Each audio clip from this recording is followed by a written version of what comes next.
There will be times when the darkness seems to consume everything. And you're going to be asking yourself, what am I going to do now? What are you going to do now? But don't let it consume you. Don't let it consume you. Even in the darkest times, even in the strongest storms, even when the sun is blotted out and the world is falling apart, the darkness cannot extinguish your light. You. Your will. I got tired of losing. I got tired of coming up short. I got tired. I got tired of eating out of trash cans. I got tired of watching everybody else graduate. I got tired of seeing people ride first class, and I got to go all the way to the back. I got tired. I hate it as much as you hate it. But the problem is I want it more than you want it. I got tired of giving 70 or 80% and not living the way I want to live. I see other people winning and I'm not winning. And I want to be a winner. And I'm tired. And I got tired, y'all. So I did something about it. I woke up every day and started grinding. I was tired. You got to get tired of losing. See, most people engage in low-life living, low-risk living. And so you want to begin to take some chances. You want to begin to challenge yourself and make it okay to fail and learn from your failures. Don't allow fear of failure and the allure, the attractiveness of playing it safe in life to draw you in. You can't get out of life alive. You got to die to leave here. When you actually change the priorities of your nervous system, when you rewire yourself day in, day out, 5-6 days in a row in the environments we create, it lasts. You get huge change. When you see someone who's the best in the world at what they do, they're being rewarded in public for what they've practiced millions of times in private. You can't make a difference until you make a decision. So, some of you, man, you keep crying. You complaining about your job. You complaining about where you are financially. You complaining about your relationship. You complaining about your opportunities. You complaining. Shut up! Stop complaining and do me a favor. If you want to make a difference, all you got to do is one thing. This is how you get started.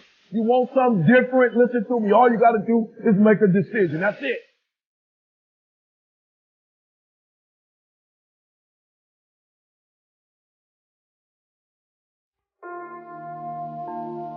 How do we come to know ourselves in terms of our personalities and, more importantly, potential? One of the first ways to come to know yourself is to understand that you don't. You can learn to kind of watch yourself like you're watching a stranger. So you have to understand that you don't know who you are. And that's not easy to understand because you think you know. But then, you remember you can't control yourself very well. You're not very disciplined. You're full of flaws. Maybe you don't know yourself as well as you think. But it's hard to get low enough to understand how deeply it is the case that you are ignorant about who you are. Now, there's an upside to that too, which also is that you're also ignorant about who you could be. And so the discovery of that, is some reward for the horror of determining who you actually are. Then you watch yourself. You watch yourself like you're watching a stranger. You watch what you say and you listen. And you think, well, what sort of person would say that? And how am I reacting emotionally when I'm communicating in that manner? Is that making me feel stronger or weaker? Is it filling me with shame? Is it helping my confidence? Am I laying out a lie? Am I deceiving myself and other people? Am I adopting this personality at parties that is designed to impress and to amuse, and it comes across as nothing but like self-centered narcissism? What are my dark fantasies? What are my aggressive fantasies? What is it that I'm willing to do? What am I interested in so that I'll spontaneously pursue it? What do I procrastinate about and why? What am I unwilling to do? What do I think is good? What do I congratulate myself for accomplishing? And what do I berate myself for failing to confront and to implement? Those are all incredibly complicated questions, and you don't know the answers to them. So that's the start. And then in terms of potential, well, you'll discover a little bit more about your potential as you discover who you are, especially the darker parts of yourself, because then you discover your potential for mayhem. There's some real utility in that. You know, the discovery that you're dangerous. It's such a useful discovery. It's actually something that strengthens you, because the first thing that a realization like that can in fact produce is the ambition to incorporate that danger into a higher order personality. And that can make you implacable. That can make you someone who can say no when you need to say no. You know, that can make you someone who won't avoid necessary conflict. And so that's unbelievably useful. And so that's one of the potentials that you might discover. How can we explain that impatience of the young? Maybe it's because when you're a teenager or in your early 20s, 1 year seems like a very long time. 5 years seems like forever, and 10 years is almost more than you can possibly imagine. But more mature individuals can actually look back 10 or 20 or even 30 years. And they can use the knowledge they've gained to create patience and a sense of perspective. A patient man is always richer than the impatient one because the patient man can always afford to wait. The patient man is never desperate. The patient man has time to spare, while the man in a hurry is always on the verge of bankruptcy as far as time is concerned. In any situation you can think of, impatience is a source of weakness and fear, while patience is substance and strength. If you can only see the short term, if you can only think in terms of the here and now, then you are like a man with one eye. You can't judge distances. You live in a world that's flat and two-dimensional. In other words, the impatient person lacks all sense of perspective. Perspective lets you measure your plans and current events against things that have already occurred, and also against your desires and aspirations for the future. Then and now, here and there, near and far, need and know, watch and wait.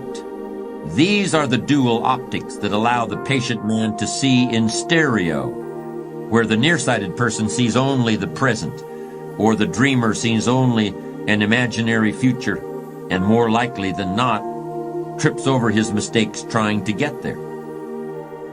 If you're in a hurry, if you need to see results tomorrow, you're putting a lot of pressure on everybody, and there's likely to be a great deal of disappointment. But if you can afford to wait, you can ride out the hard times and eventually realize a profit. The odd thing is, sometimes waiting for years is easier than it is to wait for a few days or even a few minutes.